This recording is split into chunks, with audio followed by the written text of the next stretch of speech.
Welcome to the Metamorphosis podcast, where we explore the possibilities and processes of personal and community transformation based on the ancient wisdom of Kemet, one of many classical African civilizations, as a foundation.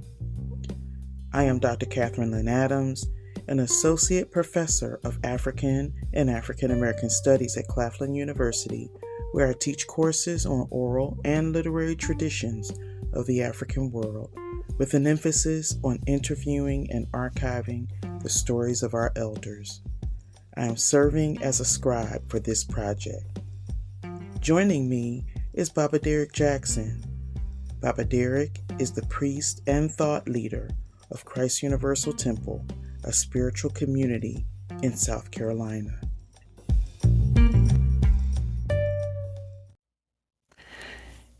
In episode 10, we talk about the title Christ and its implications. In this episode, I ask about the concept of Messiah. Is there, in your reading, an example of a Messiah in Kemetic traditions? Now, how are you asking that question of Messiah? I'm asking because I'm still thinking about this title, right? I'm thinking about this title of Christ. And I'm wondering if even just outside of the title, is there a figure that someone who is coming to the temple with an understanding of Jesus the Christ, is there some figure that is in alignment as one person? No.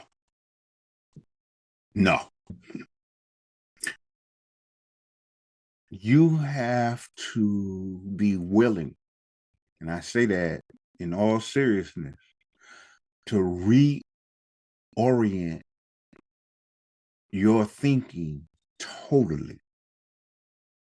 You have to get out of the headspace of Western civilization and rethink about masculine and feminine principle, reciprocity in relationships, male, female, so-called male, female roles, because people will isolate things based on how Westerns taught them how to think. So to separate Heru from his mama and his aunt, Nephthys, would be to disrespect the story. For me, that's a disrespect, because I want us to know. You first got to notice that every time you see Heru in the infant position, he's always suckling on the breast of his mother. When you see Christ in the infant position with his mother, he's never looking at his mother. He's looking away from his mother at the rest of the world as if they're separated. So right there in those images, it's a totally different way of looking at it and seeing what those images are telling you. And so I often ask people, when you look at this image of Auset nursing Heru, what comes to your mind? Rather than me telling them what they see. I ask them what they see. And then when you see this image over here of Mary and Jesus, what comes to your mind? And the one thing they notice each time is the difference in how the baby is being nurtured and the position of the heads. So one is talking about reciprocity,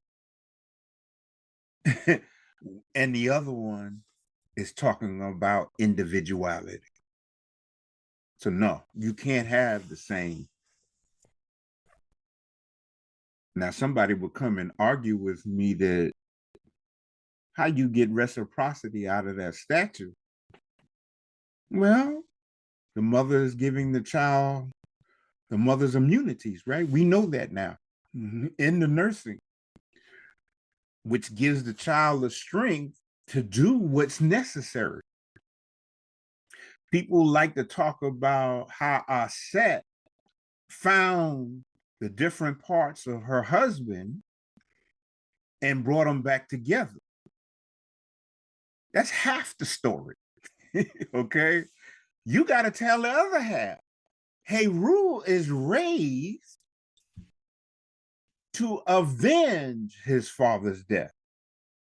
So it's not the idea of male, female, but it's masculine, feminine energy and complementary.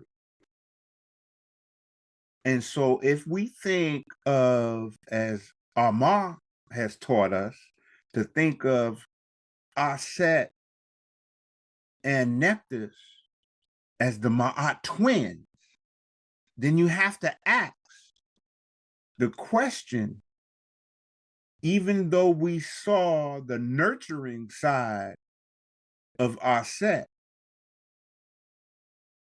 is Nephthys the one who raised him? To be conscious of what he needed to do. Because you got to have somebody to tell him, or at least to shape his thinking in such a way that there was an injustice done to your father, and that you need to bring justice to what happened to your father. In that story, it becomes a liberation story. It becomes a story of reciprocity. It becomes a story of what can happen to even good people, such as Ausar, when jealousy, envy, greed, and betrayal manifests itself. What's your responsibility in that arena? I know I probably went way beyond where you were going, but. Well, so I'm thinking about the term in media res. So you started telling a story, and I don't want to assume that everybody knows that story. Right, that's true. Let's spend some time. I'd like to hear about the liberation story and how we understand the names of figures like Heru, like Ausar or Ausar and Auset, and then this concept of the Ma'at sisters. So maybe if you could walk us through that liberation story in Kemet.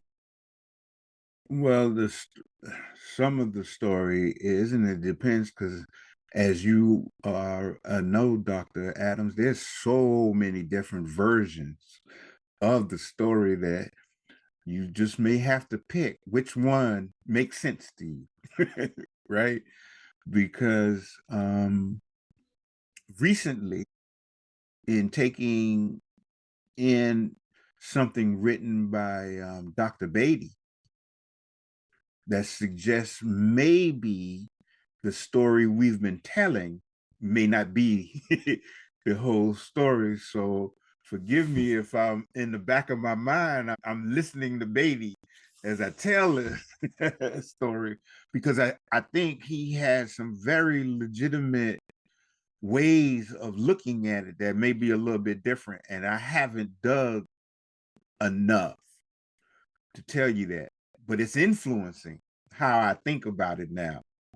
So let me say, before I encountered Beatty's lectures, I would see it as the archetypes of human existence were Ausar, Auset, Nephthys, and Seth. And these archetypes of human existence had a mythology that surrounded into a narrative that surrounded their relationships, with Ausar being given the idea of the king, let me say it that way, and his brother Seth becoming jealous of his kingship, because Ausar was going to assign his son to take over. That's one of the stories. His son to take over as the new leader. And Seth, because of his jealousy, would kill his brother Ausar. And I'm giving you the short version rather than going through the coffin and all of that, but here's the short version. And he kills his brother because Auset, there is something called the Lamentations of Isis, written by Wallace Budge, right? In his book on the Egyptian mystery systems. I forget the title of his book. It's not coming to me right now. But anyway, and these lamentations does not mean she was just crying in tears. Lamentations means a crying out, as if crying to the divine about her husband being killed. So she then goes and tries to find him. She finds him, brings him back, and then Seth finds out that she went and brought him back. So then Seth cuts him up into 14 pieces, throws it into the ocean, into the Nile. And supposedly the catfish of the Nile ate him up. But she was able to recover 13 of the 14 pieces. And then he was supposed to be resurrected through a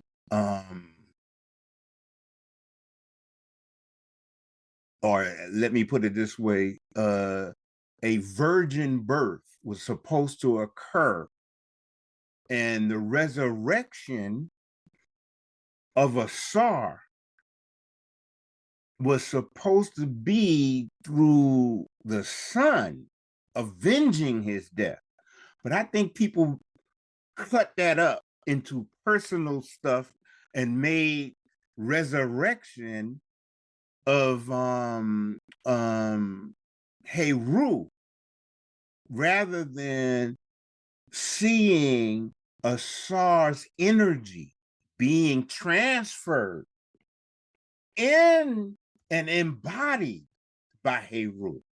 So even there, you got to use different terminology, because if you still using the mindset of Europeans, you won't see what this story is telling you about ancestors and how they return, and mission and purpose, and all the things that we talk about now. So now you're getting to the point where where those of us who were fortunate enough to understand the story, there's the mother who gave birth to me, and then there's the mother who raised me. One mother was to sustain me as I needed to be sustained through life. And then there is the mother who gave me consciousness of who I am. And so because that was so personal to me, I'm still getting chills now, I understood it in my own life. There was my mama who gave birth to me, but then there was my grandmother who gave me consciousness and made me understand who I was. So in 63, when my grandmother, my maternal grandmother, transitioned, a new grandmother stepped in. I can see that now as the person to finish off that consciousness, right? So it didn't stop. It might have been interrupted. There may have been an intermediary period, right? But what emerges out of that is me having a consciousness about elders and understanding to value their words and the things they said and sit quietly and listen. It was almost like I had learned at an early age to take that story. Didn't know about that story. Wasn't raised on that story. But when I saw and learned and studied that story, I saw my own life in that story. And I guess that's why it's so profound for me in the making of it, because now I can put together things that happen in my life, and not saying I'm Heru or any of that, but seeing that not just in me, but in other families of friends and people I would come to meet as they started to tell their story. I heard our story, our way in their story. And when I would share with them the Ausar, Auset story, they would, some went into tears because they had never connected those dots in that way. If that answered your question. And it doesn't matter whether it's male or female who was born. They still had the birth mother and the mother who gave them consciousness. And it could be an aunt, right? It could be somebody in the neighborhood, because we had mothers in the neighborhoods who one writer called Big Ma. And all the kids hang out at Big Ma's house. Now, Big Ma didn't give him birth, but Big Ma gave him consciousness. Thank you, Baba, for another rich episode.